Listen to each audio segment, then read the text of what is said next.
Bien, vamos a dar el aplauso para recibir a Néstor da Costa. Bienvenido. Néstor, ¿cómo te va? Un gusto. Gracias por venir. Por favor. Bueno, Néstor, se termina. A ver, a ver, está feo. No, capaz que si se malinterpreta.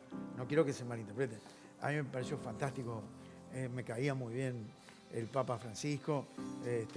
Pero creo que, bueno, quien había dejado la vara muy alta era Juan Pablo. Segundo, por un montón de cosas. Mismo fue canonizado, ¿no? Fue santificado. Sí, sí. Juan Pablo. Pero más de 10 años, ¿no? 11. 12 años. 12 años, Bergoglio al frente del Vaticano. ¿Se puede resumir en poco tiempo o no? Bueno, intentamos. A ver, fue un papa que entendió que la clave de la época era muy distinta a la de Juan Pablo II. Ajá. Que entendió que lo importante no era ni la moral ni los formalismos, sino la vida concreta de la gente y sobre todo de los más sufrientes. De hecho, su primer gesto fue ir a Lampedusa a recibir los migrantes que en esa isla llegaban. Fue un tipo permanentemente preocupado porque la fe cristiana tiene que estar vinculada a los pobres. Metió el dedo a fondo en el tema de la pederastia, que Juan Pablo II encubrió. Y él destapó todos los temas de pederastia, creó comisiones, mandó gente presa, creó comisiones en todos los países para que eso no vuelva a suceder.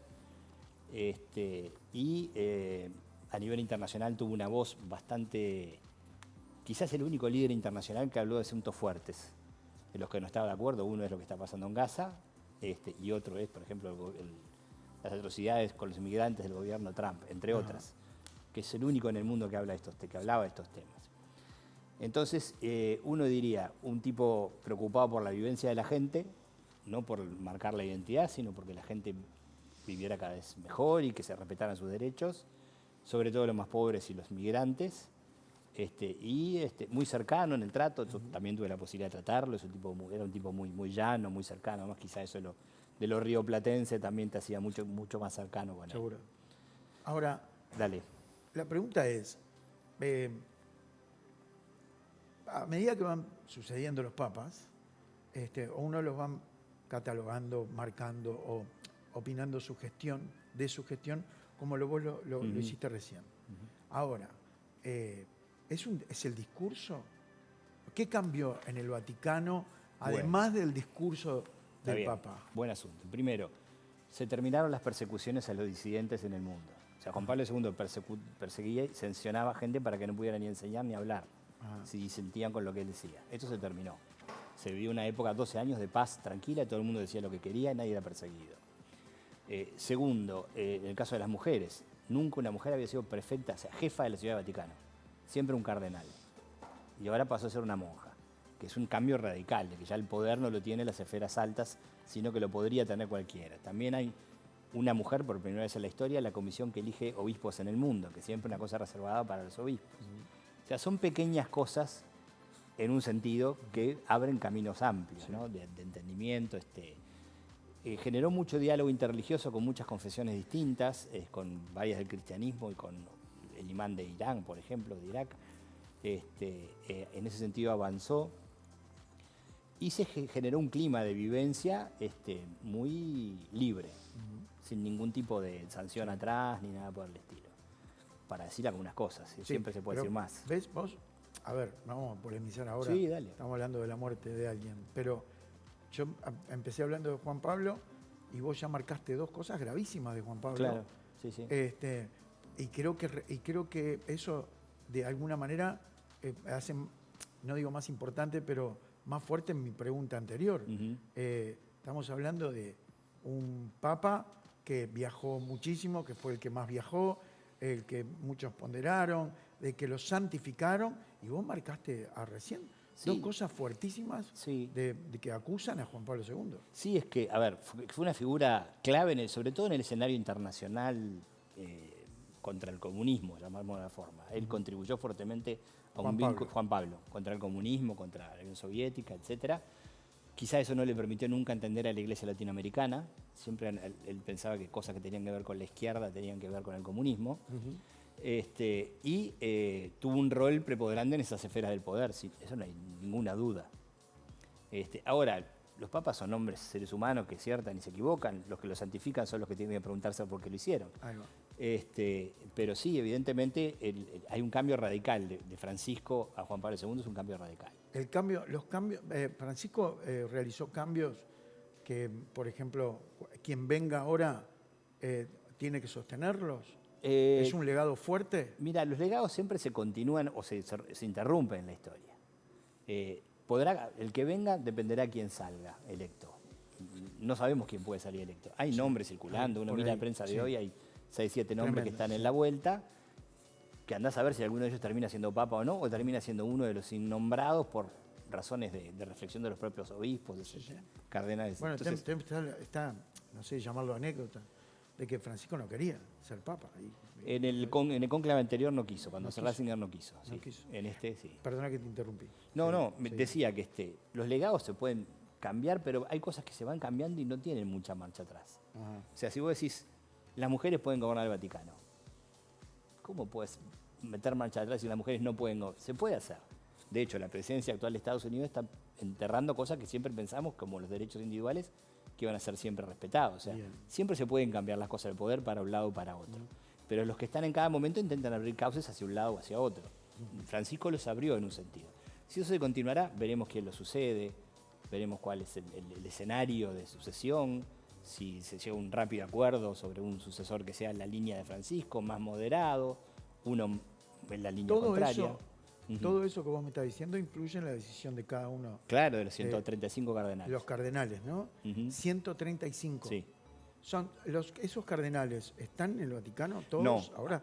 ¿O están cada uno en su país? Están yendo. Están todos yendo. Están todos yendo. Los cardenales están yendo. Sturla dijo, escuché que se iba el jueves para allá. Bien. Pero Sturla va a estar en ese cónclave. Sí, claro. Votando. Tiene derecho a voto, sí, claro. ¿Y él puede ser votado? A priori, cualquier varón católico, aunque no sea ni siquiera cura, puede ser papa. En los hechos, solo los cardenales. ¿Sí? A priori no hay nada que niegue que un varón laico o un cura de una parroquia de acá pueda ser papa.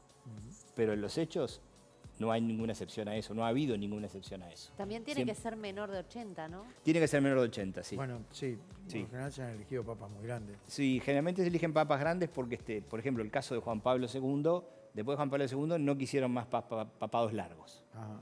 Porque se vuelven pesados, y el descontento no se puede canalizar, etc. Entonces, hoy se hablaba de que algunos papas de 60 son muy jóvenes, para ser candidatos, perdón. Okay. Son muy jóvenes, ¿no? Y que los que están nombrando entre los 69 y los 72, 67 y 72.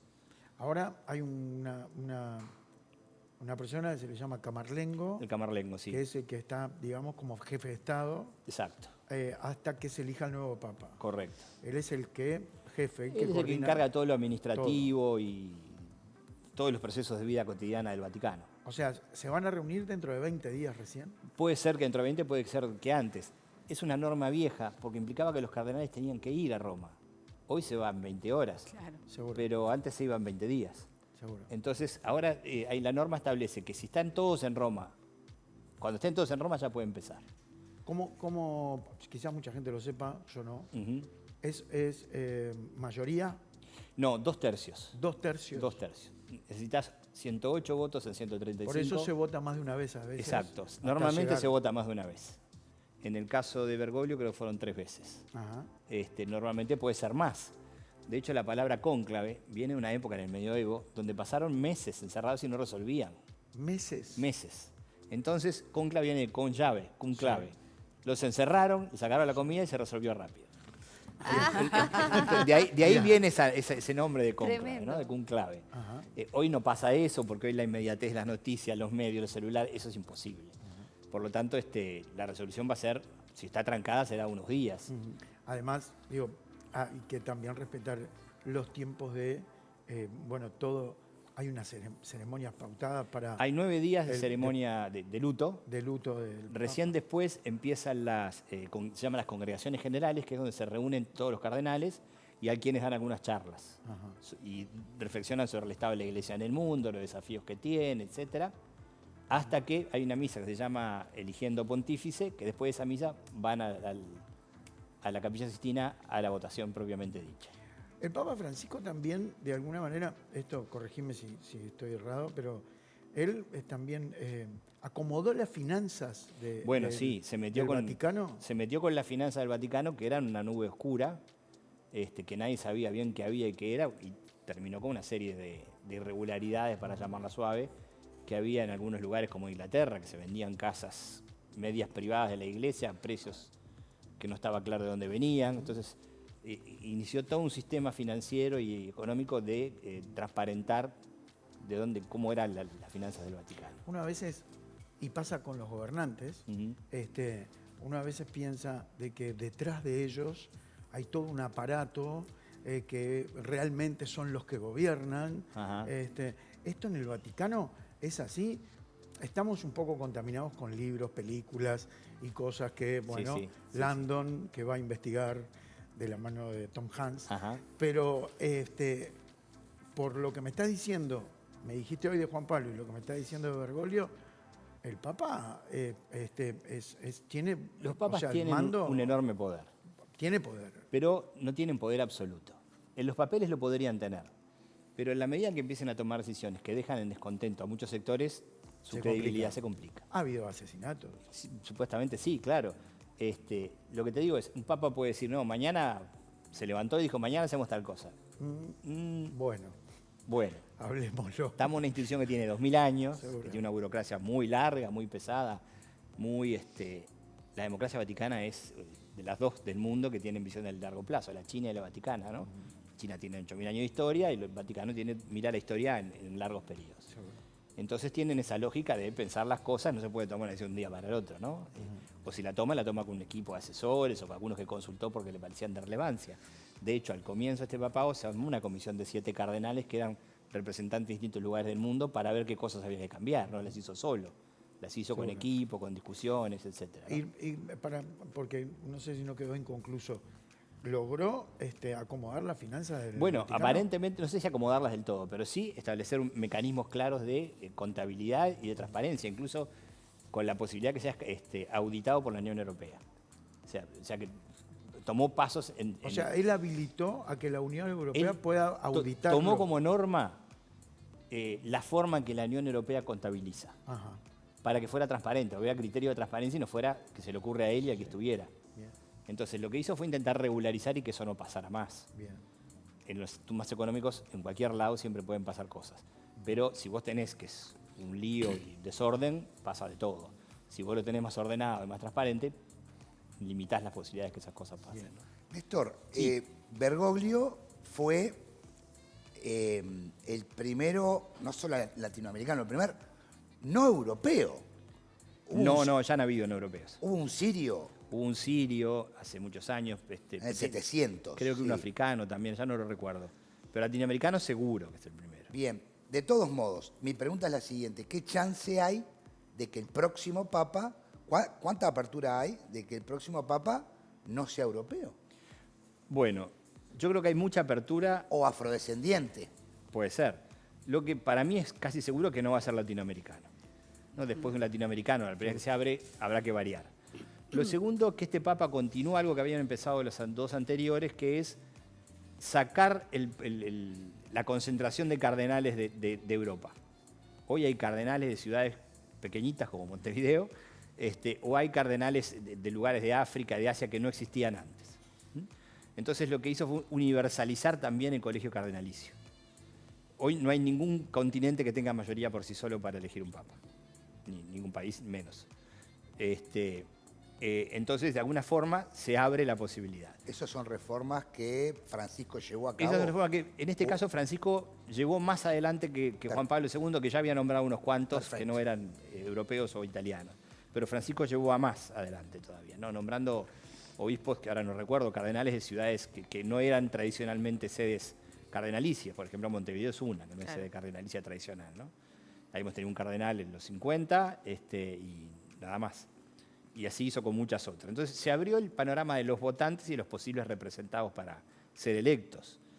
Se habla de 2 candidatos de África posibles, uno más conservador que el otro. Se habla de un filipino, Cardenal Tagle, que dicen que es el más cercano a él en ideas. Se habla de un italiano, Zuppi,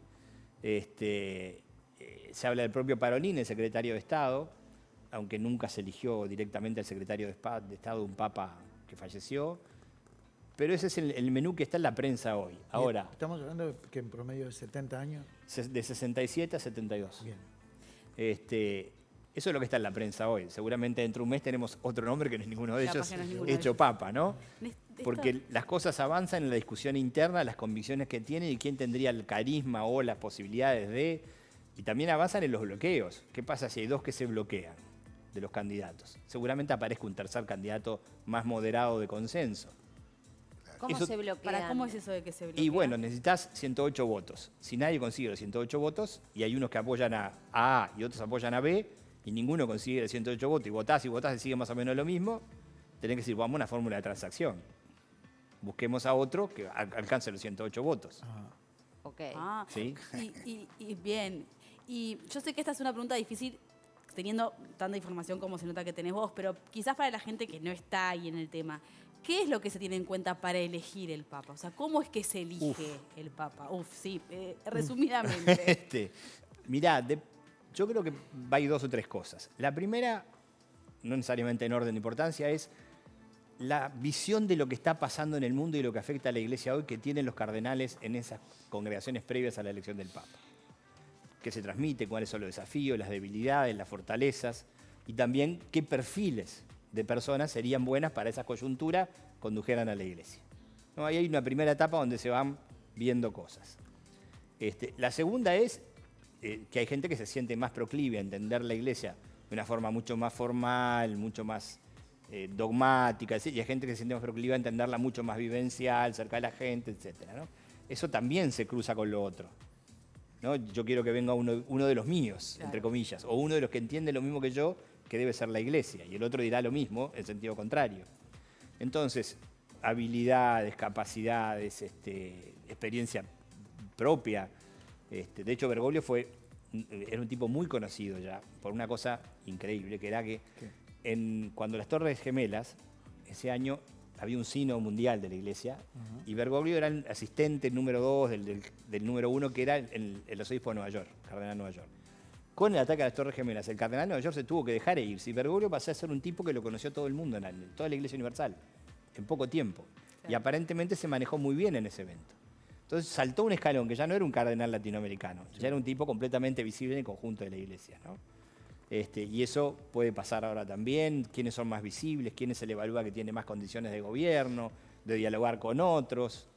Y entonces vos como cardenal tenés que conocer a todos los cardenales y tenés que Y saber... tenés que votar a alguno, tenés que saber quiénes son. Tenés que Es como saber conocer quiénes a los son, o sea, candidatos de presidente. y tenés Hay que conocerlos. estudiar, Y no hay digamos, campaña acá. No hay campaña. Más siempre hay una frase que se dice, el que entra a la sala de cónclave, el que entra papa sale cardenal. O sea, que el que va como candidato normalmente no termina votado. sucede. Ajá, mirá. Sí, es un proceso de discernimiento que harán los 135, viendo qué les parece a cada grupo, qué les parece a cada forma de entender la Iglesia, en la coyuntura actual, etcétera, ¿no? Este papa vivió otra situación particular que fue el de tener a otro papa cerca. ¿No se daba eso hace muchísimo tiempo? ¿Alguna vez se dio? Estoy en duda. Hace 700 años la última Ok, vez. sí, Se hacía dio, mucho. realmente fue una sorpresa, nadie esperaba la renuncia de Benedicto, que tuvo dos o tres cosas fuertes para mi gusto. La primera que fue decir, miren que el cargo del papa tampoco es tan importante. No es que va hasta que yo me muera. El Papa es un servidor más. Y dijo una cosa cuando le eligieron que fue muy inteligente para mi gusto, que es decir, no, que me eligió Dios, no, a mí me eligieron los cardenales.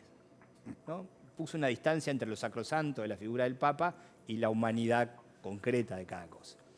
Entonces, en ese sentido, el propio Bergoglio, Francisco, cuando llega, genera un vínculo con Benedicto, con Ratzinger, de respeto y distancia. Y Ratzinger con él.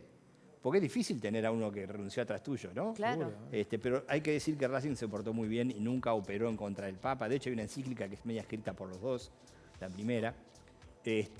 Pero también depende de la actitud del que renuncia. Si se renuncia y se enclaustra como hizo él, o si renuncia y cada decisión que no le gusta empieza a socavarla por un lado o por otro, ¿no? ¿Quedó bien claro por qué renuncia Ratzinger? Creo yo que sí, a esta altura. Él, en una homilía de Semana Santa, con todo esto de la pederastia y todo, dijo una cosa que nunca un papa lo habíamos escuchado, que era, en la iglesia hay mucha basura por barrer, ¿no? Hay mucha cosa para limpiar. Y creo que él se dio cuenta que no tenía ni la fortaleza personal, él era un teólogo básicamente, ¿no? Ni la capacidad de gestión para llevar adelante un proceso de limpiar la casa con fuerza. Y de hecho yo creo que una de las condiciones que había para quien fuera papa después de él era que estuviera dispuesto a limpiar la casa. Sí, a barrer. Eso. Néstor, Claro. hay algo clave que capaz que sos uno de los pocos que lo puede explicar, creo que ninguno de nosotros podría. Él fue el primer jesuita. Sí. ¿Qué significa ser jesuita? Por un lado, y hemos escuchado, pero no hemos llegado a comprender, personalmente me pasa, la teología de la liberación, Bien. la cual Bergoglio, Francisco, fue lo que impuso, y entiendo que Tagle piensa parecido. Bien.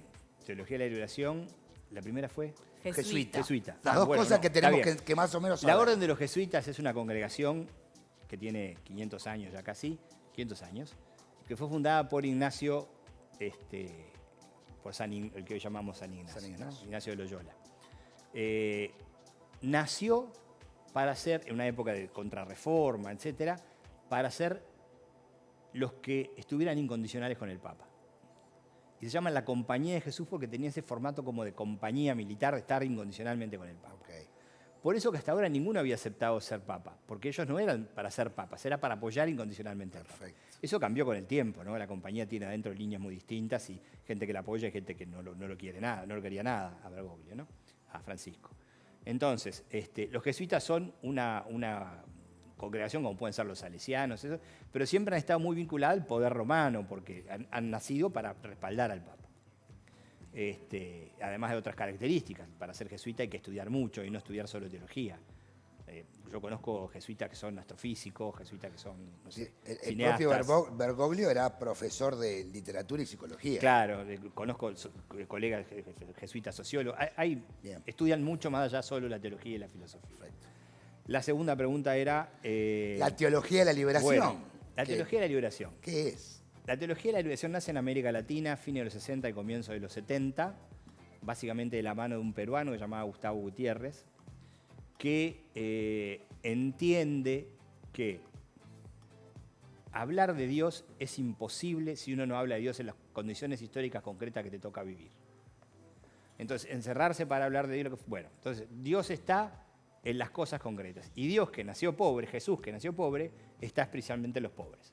Entonces la teología de la liberación es la que dice, liberémonos de cosas que hacen ver las cosas mal para centrarnos en que el mensaje cristiano es fuertemente lo que decía este Papa, estar con los pobres. Perfecto. De la fuerza de los pobres vienen los cambios, no del poder. Y esa es una teología que pone mucho énfasis en la justicia, en los derechos, en la participación. Este Papa hizo encuentros con el Congreso Mundial de Movimientos Alternativos, religiosos, políticos alternativos, ¿no? Movimientos sociales alternativos que les dijo, bueno, en lo que ustedes están al lado de la gente que sufre, que le va mal, que los inmigrantes, los maltratados, todos, bueno, ahí está, por sobre todas las cosas, Jesús. Y eso es lo que hay que operar, desde ahí hay que operar. Las teologías más tradicionales tienen una lógica mucho más ensimismadas, en la lógica eclesial y en la lógica de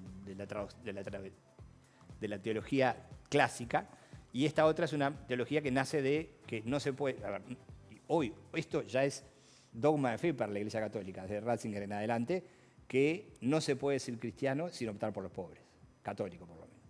Bueno, y en eso con Juan Pablo II era erradicado, ¿no? Juan Pablo II estaba en la línea opuesta, persiguió, silenció a teólogos en América Latina, bueno, eso se terminó como con Bergoglio, de alguna forma, ¿no? Se terminó. Veamos cómo es el futuro.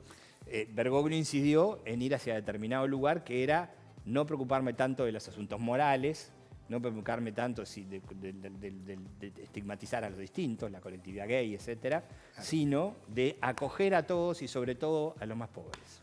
Y por último, para Estamos cerrar viendo- esto, Sí. te nombré a Quiero- Tagle, que es el que... Quiero decirle Perdón, nada perdón, más perdón, que perdón. mientras hablamos, esas imágenes que estamos viendo es en vivo de la Plaza de San Pedro, donde ya se está juntando un montón, una cantidad increíble de gente. Y sí. Perdón, Mariano, No, era para puntualizar eso. Lo último, ¿quién seguiría la línea de los que son candidatos? A ver, los dos más cercanos son Tagle y Supi, Está, eso, ahí va. el de Bolonia y el de Filipinas. Perfecto, Bien. perfecto. Eso. Obviamente toda la gente que está... van a ser unos días donde la plaza va a estar llena todo el tiempo. Roma va a no estar- solo para despedir a Bergoglio, sino para No, recibir... además este es un año de jubileo. Ajá. Lo que quiere decir, yo estuve el año pasado en Roma, estaba todo en obras. Ahora está todo impecable, porque se esperaban 20 millones más de visitantes este año, de lo habitual. Bueno, Entonces Roma debe estar llena de gente, con esto va a haber más gente Más en la Plaza San gente Pedro, todavía, claro. que siempre hay en estos casos. O sea que Roma va a estar en Néstor, ebullición. Sí. cuando hablábamos de los candidatos y de los papas, siempre aparece los lugares a los que fueron. Parece muy relevante qué lugares visitaron, qué lugares conocen en persona sobre lo que están viviendo. Y últimamente, en las últimas horas, se está hablando mucho de que el Papa no llegó a visitar Argentina. ¿Por qué crees vos que se dio esta situación? Él no quería dejarse utilizar por las brechas políticas o sociales de Argentina. Entonces, cuando él fuera, unos le iban a utilizar de una manera y otros le iban a utilizar de otras. Él con Milei no se llevaba bien, de hecho hay una crítica a Milei en algún momento. Por lo tanto, ir sería favorecer a quienes, o que te utilizaran para ser favorecidos los que eran contra Milei. Entonces, entrar en un escenario donde un papa, que es universal, quede tensionado y con fotos, imágenes, hasta con una cara que en algún momento hagas un gesto por cualquier cosa y te lo monten como un Seguro. gesto contra Chao, alguien. chao. Y hoy en día que todo Hoy en día que todo mediático, vuela. en segundos, él decidió esperar a que esto se estabilizara y lograra un clima que no lo hubo. Y por eso no nos visitó a nosotros tampoco. Y quedaron no rehenes vino con los nosotros más tampoco. vulnerables. Néstor, ¿qué hay te voy a contar un detalle que es Dale. al lado de la muestra del Papa?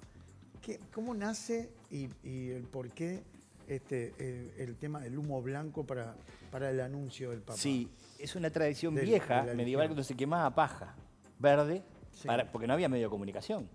¿Cómo le dice a la gente hace 500 años o 700 años que elegiste un papa? Salís a la ventana y bueno, está. Pero entonces la gente que vivía más lejos, como en aquel momento este era lo más alto que había, el humo blanco o el humo negro se veía de lejos. Entonces venía cuando estaba el humo blanco. Hoy se hace con químicos. En el pasado se hacía con paja mojada o seca Seguro. para que fuera un color. Ahora u es un otro. químico que Exacto. sale blanco. Qué Así viaje, nace. loco. Así es. Hace Cientos de años. cientos y cientos. Bien, Néstor, un placer. Gracias. Un gustazo. Gracias y bueno, vemos. Vemos. A ver. A ver qué pasa. Sabemos. En 20 días, ¿Y él? si sale el señor a decir habemos Papa. Va a salir, te vas cuán Seguramente. rápido sale. Hay que ver. Gracias. Por favor, Señores, gusto. Gracias, despedimos Néstor. Que pasen bien. a Néstor da Costa, agradeciéndole esta charla.